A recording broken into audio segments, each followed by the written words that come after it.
തീഷ്ണതയോടെ പ്രാർത്ഥിക്കുന്നു. അങ്ങനെ ഇരിക്കുമ്പോൾ മെയ് 2-ാം തീയതി എൻ്റെ ഹസ്ബൻഡും മോനും കൂടെ ഒരു യാത്രയിൽ ബൈക്ക് ആക്സിഡൻ്റ് ആകുന്നു. പെട്ടെന്ന് ഹോസ്പിറ്റലിലേക്ക് കൊണ്ടുപോയി. ആടെ ബോധം പോയി. മോന് മേല് മൊത്തം ശരീരമാകെ മുറിഞ്ഞു. അവനാണ് കൊണ്ടുപോകുന്നത്. ഞാനത് കഴിഞ്ഞാണ് അറിയുന്നത്. ഞാൻ ഹോസ്പിറ്റലിൽ ചെല്ലുമ്പോൾ ആ തലയ്ക്ക് നല്ലൊരു കണ്ണിൻ്റെ അവിടെ മാരകമായ ഒരു പരിക്ക്. ആൾക്ക് ബോധമില്ല. അവിടെ ചെന്ന് ഡോക്ടറെ കണ്ടു. ഡോക്ടർ പറയുന്നു തലയ്ക്ക് 2 മുറിവുകളുണ്ട്, ബ്ലീഡിംഗ് ഉണ്ട്, 4 വാരിയലിന് പൊട്ടൽ, എന്നിട്ട് എല്ല് ലെൻസിലേക്ക് കയറി നിൽക്കുകയാണ്.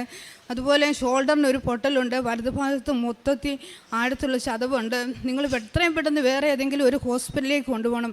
ഞങ്ങൾ അവിടെ നിന്ന് പുഷ്പേരി ഹോസ്പിറ്റലിലേക്ക് പോകാൻ തീരുമാനിച്ചു. ഞങ്ങൾ അവിടെ നിന്ന് ആംബുലൻസിൽ കയറുമ്പോൾ തന്നെ ഞാൻ ഓർത്തു അത്രയും ദയനീയ അവസ്ഥ ഞാൻ ഇതുവരെ ആരെയും കണ്ടിട്ടില്ല. അതുപോലെ ആയിരിക്കും, അത്രയും ഭയങ്കരമായിട്ട് ഛർദ്ദിക്കുന്നു. ഞങ്ങളെ വിട്ടു പോകുവാന്നോ എന്നുള്ളൊരവസ്ഥ വരെ എത്തി. ഞങ്ങൾ അവിടുന്ന് തിരുവല്ല ഹോസ്പിറ്റലിലെത്തി. അവിടെ ഡോക്ടർമാരെല്ലാം നോക്കി. എങ്ങനെയാണ് നോക്കി. അത് കഴിഞ്ഞ് ഞാൻ പറഞ്ഞു എനിക്കൊന്ന് കാണണം, പെട്ടെന്ന് കണ്ടിട്ട് ഞാൻ തിരിച്ചിറങ്ങാം. അവർ സമ്മതിക്കുന്നില്ല. ഞങ്ങൾ പെട്ടെന്ന് ഐസിയുലേക്ക് മാറ്റുന്നില്ല, എനിക്കൊന്ന് കാണണം. ഞാൻ പെട്ടെന്ന് കയറി. എൻ്റെ കയ്യിൽ ഞാൻ പോകുമ്പോൾ എൻ്റെ കയ്യിൽ ഉടമ്പടി തൈലോ ഉപ്പും മാത്രമേ എൻ്റെ കയ്യിലുള്ളൂ. ഞാനത് ചെല്ലുമ്പോൾ ഞാൻ വിളിക്കുമ്പോൾ തലയൊന്ന് അങ്ങോട്ടും ഇങ്ങോട്ടും ഒന്ന് മാറ്റുന്നു, അത്രയേ ഉള്ളൂ. ഞാൻ എൻ്റെ കയ്യിലിരുന്ന ഉടമ്പടി തൈലോ ഉപ്പും ഞാൻ തല തൊട്ട് പാദം വരെ ഞാൻ തേച്ചു പ്രാർത്ഥിച്ചു. ഞാൻ അമ്മയെ കൊടുത്തു. ഞാൻ ഉടമ്പടി പുതുക്കാൻ വരുന്ന സമയത്ത് എനിക്ക് ഹസ്ബൻഡ് നാട്ടിലുണ്ട്, എൻ്റെ മോള് നേഴ്സായിട്ട് വർക്ക് ചെയ്യുക. അപ്പോൾ അതൊക്കെ എൻ്റെ മനസ്സിലുണ്ടെങ്കിലും ഞാൻ ഉടമ്പടി പുതുക്കാനായിട്ട് പ്രാർത്ഥിച്ച് വന്ന് ഞാൻ നിയോഗം എഴുതുമ്പോൾ എൻ്റെ മനസ്സിലേക്ക് വരുന്നത്, ഞാൻ ഒരുപാട് സാക്ഷ്യങ്ങൾ കേട്ടിട്ടുണ്ട്, നീ നിൻ്റെ കുടുംബത്തെ സംരക്ഷിക്കുക മാത്രം ചെയ്താൽ മതി. ഞാൻ എൻ്റെ നിയോഗത്തിൽ അത് മാത്രമാണ് എഴുതിയത്. എൻ്റെ കുടുംബത്തെ എൻ്റെ കുടുംബത്തെ നീ സംരക്ഷിക്കണം, എന്നെ ഒരു പ്രത്യക്ഷീകരണത്തിൻ്റെ സാക്ഷിയാക്കി മാറ്റണം, എന്നെ ദൈവസ്നേഹത്തിൽ വളർത്തണം. ഇത് മാത്രമേ ഞാൻ എഴുതിയുള്ളൂ. ബാക്കിയെല്ലാം അമ്മയ്ക്ക് കൊടുത്തിട്ട് ഞാൻ പറഞ്ഞു, അമ്മേ നിന്നെ ഞാൻ ഏൽപ്പിച്ചതാ, എനിക്ക് തിരിച്ച് വേണം, എനിക്ക് തിരിച്ച് തന്നേ പറ്റൂ.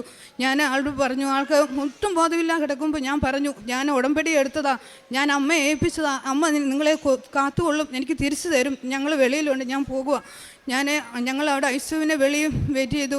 വെളുപ്പായപ്പം നഴ്സ് വന്ന് പറഞ്ഞു ഒരു ചൂട് ചായ മേടിച്ചുകൊണ്ട് കൊടുക്കും. ഞാൻ കൊടുത്തു. ഞാൻ ഓർത്തു ഞാൻ രാത്രി മൊത്തവും ഞാൻ പ്രാർത്ഥിക്കുമായിരുന്നു, എന്തെങ്കിലും ഒരിത് ഡോക്ടറുടെ ഭാഗത്തുനിന്ന് അല്ലെങ്കിൽ ഉള്ള ഉറപ്പോടെയാണ് ഞാൻ അവിടെ ഇരുന്നത്.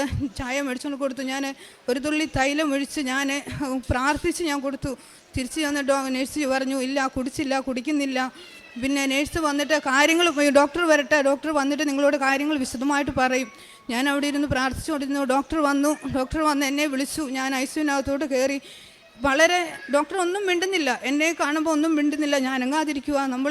ഞാൻ ചെന്നു. ഇച്ചിരി നേരം കഴിഞ്ഞപ്പോൾ എൻ്റെ അടുത്ത് ഡോക്ടർ പറഞ്ഞു, ആൾക്ക് ഇച്ചിരി സീരിയസ് ആണ്, നിങ്ങൾ വിചാരിക്കുന്നതിലപ്പുറം ആടെ തലയ്ക്കകത്ത് 2 പൊട്ടലുണ്ട്, ബ്ലീഡിംഗ് ഉണ്ട്. അതിനു പുറമേ ബ്ലീഡിങ് നിൽക്കുന്നില്ല, കൊച്ചു ചെറുതായിട്ട് തുള്ളിയായിട്ട് ബ്ലഡ് ഇങ്ങനെ വന്നുകൊണ്ടിരിക്കുന്നു. പിന്നെ ഈ മുഖത്തിൻ്റെ ഭാഗത്ത് ഒരു ഹോളുണ്ട്, അതിൽ എയർ കയറിയാലും പ്രശ്നമാണ്. അതുപോലെ വാരിയലിൻ്റെ അവിടെ പൊട്ടലുണ്ട്, അവിടെ ബ്ലീഡിംഗ് ഉണ്ട്. ഇത് നിങ്ങൾ വിചാരിക്കുന്നതിലപ്പുറമാണ് കാര്യങ്ങൾ. ഞാൻ ചോദിച്ചു, ഡോക്ടറെ ഞങ്ങൾ എന്ത് ചെയ്യണം, ഞങ്ങൾ വേറെ ഏതെങ്കിലും ഹോസ്പിറ്റലിലേക്ക് കൊണ്ടുപോകണോ? നിങ്ങൾക്ക് കൊണ്ടുപോകണമെങ്കിൽ കൊണ്ടുപോയിക്കോളാം പറഞ്ഞു, നിങ്ങൾക്ക് ചെയ്യാം. പക്ഷേ ഞങ്ങൾ ചെയ്യുന്നത് എവിടെ ചെന്നാലും ഞങ്ങൾ ഈ ചെയ്യുന്നത് മാത്രമേ വേറെ ഏത് ഹോസ്പിറ്റലിൽ കൊണ്ടുപോയാലും ചെയ്യാനൊക്കെ ഉള്ളൂ എന്ന് പറഞ്ഞു. എനിക്കറിയില്ല. ഞാൻ കുറച്ച് നേരം അവിടുന്ന് പ്രാർത്ഥിച്ചു. എൻ്റെ ഉടമ്പടി കാശ് രൂപ എൻ്റെ കയ്യിലുണ്ട്. ഞാനത് മുറുകെ പിടിച്ചുകൊണ്ടാണ് ഡോക്ടറെ അടുത്ത് കയറിയത്.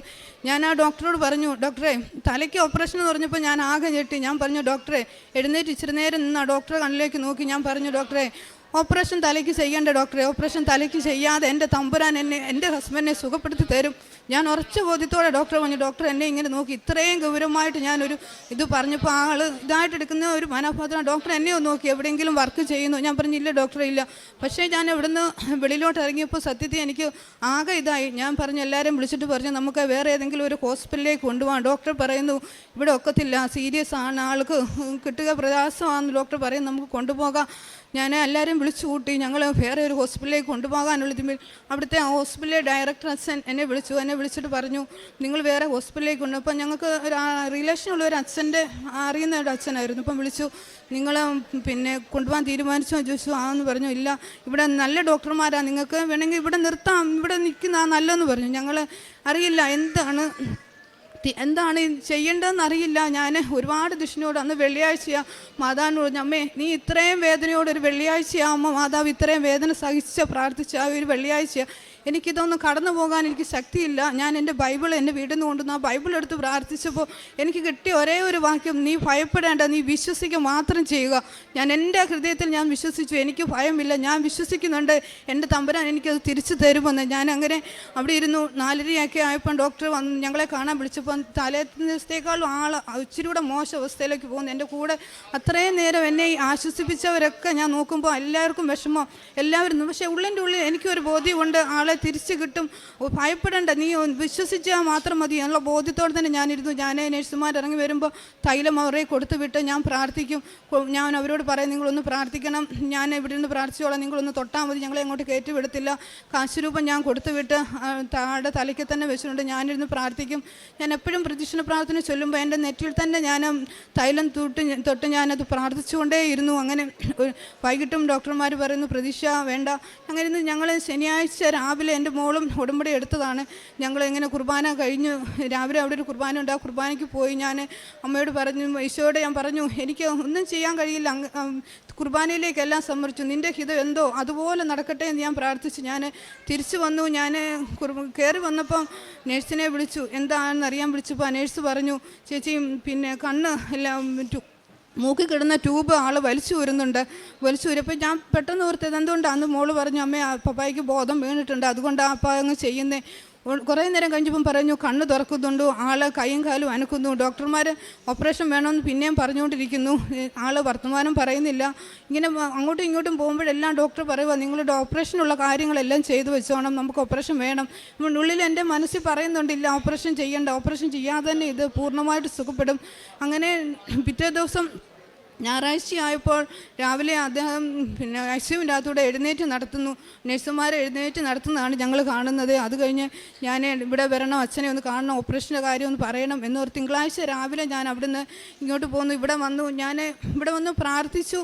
കഴിഞ്ഞപ്പോൾ 7:30 ആയപ്പോഴും ഇവിടെ വന്നു പ്രാർത്ഥിച്ചു. ഞാൻ തിരിച്ചിറങ്ങി ഒരു വെള്ളം കുടിക്കാമെന്ന് വെളിയിലേക്ക് ഇറങ്ങിയപ്പോഴാണ് എൻ്റെ മകൾ വിളിച്ചു പറയുന്നു, അമ്മേ ഡോക്ടർ പറഞ്ഞു പപ്പായ്ക്ക് ഓപ്പറേഷൻ വേണ്ട, പപ്പായ ഐസിയുവിന് ഇറക്കാൻ പോവുകയാണെന്ന്. അങ്ങനെ ഞങ്ങൾ അന്ന് ചൊവ്വാഴ്ച ഞങ്ങളെ ആൾ വെളിയിലേക്ക് ഇറക്കി റൂമിലേക്ക് മാറ്റി. അത് കഴിഞ്ഞിട്ട് ചൊവ്വാഴ്ചയൊക്കെ അടുത്ത ശനിയാഴ്ച ആയപ്പോഴത്തേക്കിന് ആൾ നല്ലതായിട്ട് ചെയ്തു. അപ്പം ഡോക്ടർ പറഞ്ഞു, ഇനി നിങ്ങൾക്ക് വീട്ടിലേക്ക് കൊണ്ടുപോകാം. ഞാൻ ചോദിച്ചു, ഡോക്ടറെ ഇത്രയും പെട്ടെന്ന് എല്ലാവരും പറഞ്ഞു, ഇത്രയും പെട്ടെന്ന് എല്ലാ കാര്യങ്ങളും ഇത്രയും അവിടെ നിന്നവർക്കെല്ലാം അതിശയം. ഞങ്ങളൊക്കെ ഐസിയു വന്ന് ഇത്രയും ദിവസം ഇവിടെ കിടക്കുന്നു, ഈ ആൾ ഇത്രയും ഇതായിട്ട് വന്നിട്ട് പെട്ടെന്ന് സുഖം പെടുന്നല്ലോ. ഞാൻ അച്ഛനോട് ഈ ഡോക്ടറോട് ചോദിച്ചു, ഡോക്ടറെ ഞങ്ങൾക്ക് വീട്ടിലേക്ക് പോകാമോ? ഡോക്ടർ പറഞ്ഞു, നീ എന്തിനാ പേടിക്കുന്നത് എന്തിനാ? നിനക്ക് ഇവനെ ജീവനോടെ നിനക്ക് തിരിച്ചു, നീ ഏത് ദൈവത്തെയാണ് വിളിക്കുന്നത്? നീ അമ്പലത്തിലാണോ പള്ളിയിലാണോ പോകുന്നത് എനിക്കറിയില്ല, പക്ഷെ നീ വിളിച്ച ദൈവം, നീ എവിടെയാണോ നേർന്നത് നീ അത് പോയി സാധിച്ചോണം എത്രയും പെട്ടെന്ന്. അത്രയ്ക്ക് ഇതിനും കൊണ്ടാണ്, നിനക്ക് ഭാഗ്യം കൊണ്ടാണ് നിനക്ക് തിരിച്ചു കിട്ടിയത്. തലച്ചോറ് 2 സൈഡിലും അമങ്ങിപ്പോയി. ഇത്രയും പെട്ടെന്ന് ഞങ്ങൾ ഒരിക്കലും വിചാരിച്ചില്ല ആൾ ഇത്രയും ഇതായിട്ട് പെട്ടെന്ന് കാര്യങ്ങൾ നടക്കുമെന്ന്. അങ്ങനെ പെട്ടെന്ന് എനിക്ക് സുഖം പ്രാപിച്ചു. ഞങ്ങളെ വീട്ടിലേക്ക് പോന്നു. ആക്കപ്പോഴും ഷോൾഡറിന് നല്ല വേദനയുണ്ട്. ഞങ്ങൾ ഒരാഴ്ച കഴിഞ്ഞ് ഓർത്തോയെ കാണാൻ വരണമെന്ന് പറഞ്ഞു. ഞങ്ങൾ വന്നു. ഓർത്തോയെ കണ്ടപ്പോൾ ഷോൾഡറിൻ്റെ ഇച്ചിരി കൂടെ പിന്നെ ഇതുണ്ട്. അപ്പം എക്സ്റേ എടുത്ത് നോക്കിയപ്പോൾ അതിന് പൊട്ടൽ ഇച്ചിരി കൂടുതലുണ്ട്. അപ്പം ഓപ്പറേഷൻ വേണമെന്ന് അന്ന് തന്നെ പറഞ്ഞു. നിങ്ങൾ ന്യൂറോയെ കണ്ട് ഡോക്ടറുടെ ഭാഗത്തുനിന്ന് സമ്മതമെങ്കിൽ നമുക്കിത് എത്രയും പെട്ടെന്ന് ചെയ്യണം. ഞാൻ വളരെ വിഷമിച്ചു. പിന്നെ ഒരു ഓപ്പറേഷനാണോ? അപ്പം ഡോക്ടർ പറഞ്ഞു, നീ പേടിക്കേണ്ട കാര്യമൊന്നുമില്ല, ചെറിയൊരു ഓപ്പറേഷനേ ഉള്ളൂ, അത് ചെയ്തോളാൻ. അങ്ങനെ ഓപ്പറേഷന് മെയ് 24 ഓപ്പറേഷൻ ചെയ്തു. ഒരു കുഴപ്പമില്ലാതെ അമ്മയുടെ കൈകളിൽ എന്ന പോലെ കാത്തു. അമ്മ എനിക്ക് തിരിച്ചു തന്നു. ഒരാപത്തും ഇല്ല, ഇല്ലാതെ. നീ നിൻ്റെ ഞങ്ങളുടെ സഹനത്തിൽ ഇത്രയും സഹനത്തിൽ ഞങ്ങളെ ചേർത്ത് പിടിച്ച ഒരു തമ്പുരാൻ, ഒരു ജോലി കിട്ടുന്ന, ഒരു പരീക്ഷ ജയിക്കുന്നതിനപ്പുറം ഒരു സഹനത്തിൽ ചേർത്ത് പിടിക്കുന്ന ഒരു തമ്പുരാൻ്റെ കരം. ഒരു അമ്മയുണ്ട്, നിനക്ക് പ്രാർത്ഥിക്കാൻ ഒരു അമ്മയുണ്ട്, നിനക്കൊരു മകനുണ്ട്, പിന്നെ നീ പേടിക്കണ്ട എന്നുള്ള ഒരു വിശ്വാസം. ഇത്രയും നാളും ഞങ്ങൾ തിരിഞ്ഞു നോക്കുമ്പോൾ എന്തിനാണ് ഇത്രയും വലിയൊരു സഹനം ഞങ്ങളുടെ ജീവിതത്തിലേക്ക് തന്നതെന്ന് ചിന്തിക്കുന്നതിനപ്പുറം ആ സഹനത്തെ ഒന്ന് ചേർത്ത് പിടിക്കാൻ ഞങ്ങൾക്ക് കഴിഞ്ഞു. ഞങ്ങളുടെ കുടുംബത്തിലെ ദൈവസ്നേഹത്തിൽ ആഴപ്പെടാൻ ഒരു ശക്തി തന്നു. ഇത്രയും നാളും ഞങ്ങളെ കാത്തു പരിപാലിച്ച ഞങ്ങൾക്ക് ഇത്രയും വലിയൊരു അനുഗ്രഹം തന്ന അമ്മ മാതാവിന് ഈശോയ്ക്ക് 1000 നന്ദി.